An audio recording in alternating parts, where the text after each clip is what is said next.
So, astrology update. Y'all know in the last episode we talked about Aquarius season.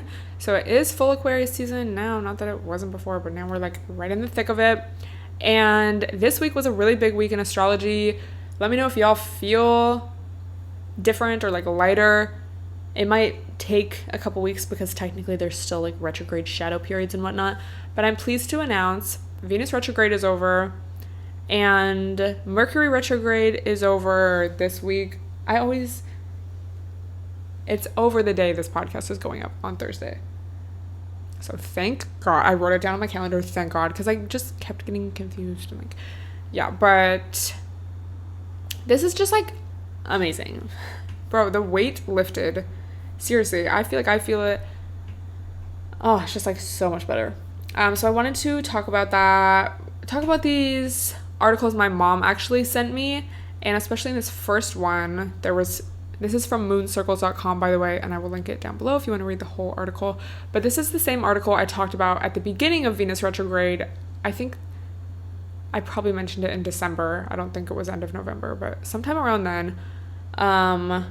Like the 40 days of transformation and just like how you can really get the most out of your Venus retrograde. So these were some reflection questions. So I'm just going to read them and feel free to like pause and write them down so you can like journal about them later or think about them later or whatever. So number 1, what were your intentions for the retrograde? Think back to December 19th, the retrograde station. Number 2, where or how did you transform? In what ways have you changed since the retrograde launched? Changes may be intended or unintended. Measure your transformed self as the you that you were during the week of January 29th, the direct station. So that compared to mid-December. During your 40... that kid that can't read aloud in class. Number 3, during your 40-day passage, did you erupt with anger in any notable way? In particular, you might investigate the week Venus disappeared around January 2nd. So if you remember, if you listened to that episode or if you read the article, there was kind of like a story about Venus, or like, I'm a little confused on like who these characters were, but like Venus retrograde was like, I think it was like a goddess, I don't know, but she goes to the underworld where her twin evil sister is, and like the twin evil sister gets so mad and erupts with anger. So that energy of like anger could bring clarity, or like, it's energy you're releasing. So then and in the story, like the anger actually propels the goddess from above to like go back there because of the energy. It's like, this sounds really confusing. I'll just link the article down below. But basically the point was you might have a moment of just like anger or just feeling really fed up with something, and then it's good to feel that and like get your anger and feelings out. Number 4, did you have a bright moment of clarity, a new realization? Perhaps this occurred around January 9th when Venus was conjunct the sun.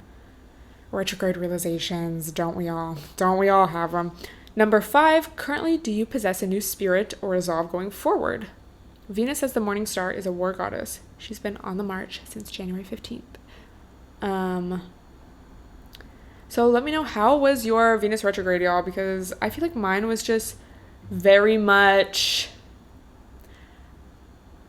like, y'all know I'm single, and I just feel like during Venus retrograde I really just did not feel like talking to anyone or like entertaining anyone, and I feel like I ended a lot of things that I just felt like were no longer really serving me. So I don't know, like, let me know, were you in a relationship? Did you break up over Mercury retrograde? Did you reconnect with somebody? Did someone randomly pop into your mind that you hadn't thought about in years? I don't know. Let us know. But also Venus retrograde, like, it's not always romantic things. Venus is the planet of like love and beauty, but this could also be like financial things, beauty things. Like, did you get the urge to dye your hair a random color? I don't know. But yeah, so this is just a good time to think back on the last couple months again, since basically all of December, since there was the Venus shadow at the beginning and whatnot. But yeah, let's see like what we have learned moving forward. Same with Mercury retrograde. That's a little more common, I feel. It just happens usually multiple, like 3 times throughout each year, whereas Venus retrograde is I think I read it was every 18 months, so it's a little more like big of a deal. But Mercury retrograde, same thing. Did you realize anything yeah, I don't think I even pulled up an article for Mercury retrograde, but if you want to look that up, you can just look up like Mercury retrograde ending, reflections, things like that. Mercury's the planet of communication, as I'm sure most of you know. So now basically we can put a lot of things into action, maybe that we were planning throughout these retrogrades or whatever. So also, not only have these retrogrades come to a close this week, but it was also a new moon in Aquarius on the 31st. I think it depends on your time zone.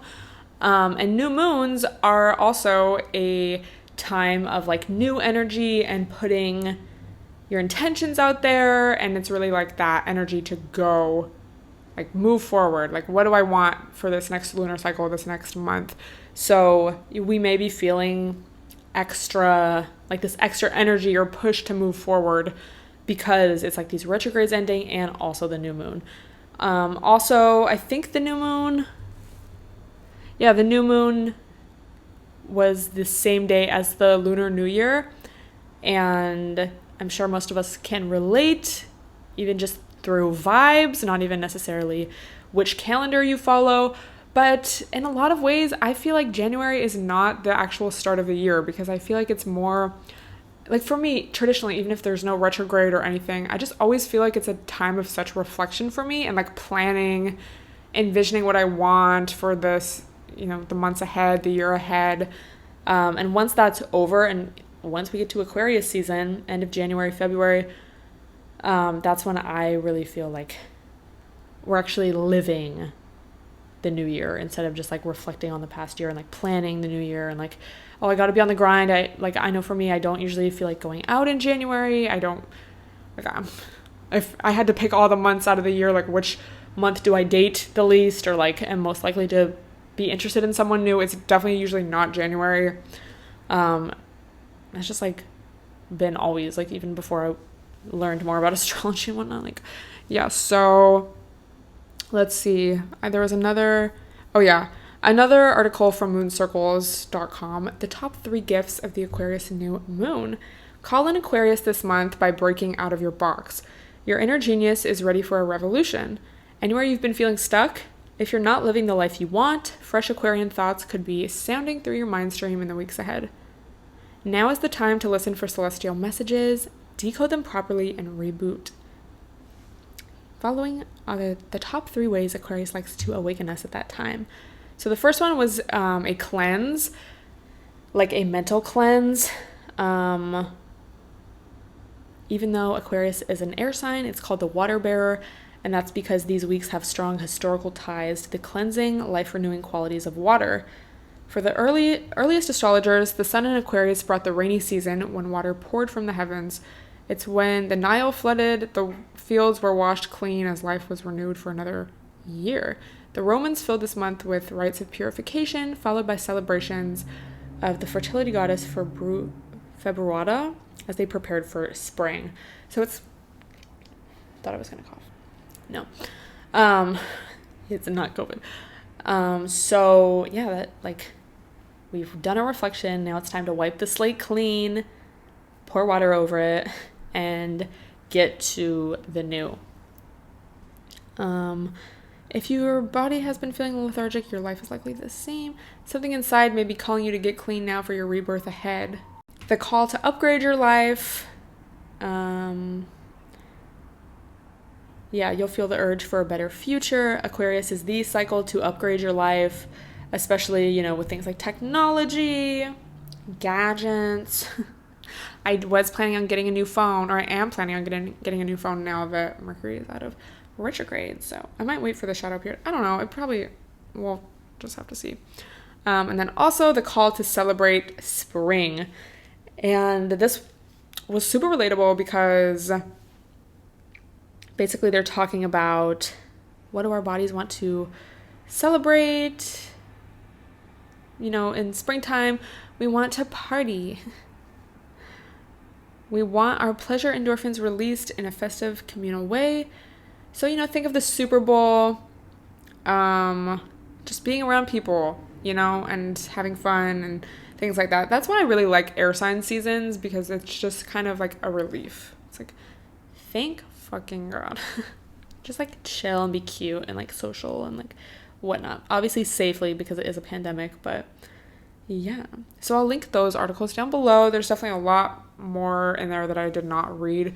So if you're interested, yeah.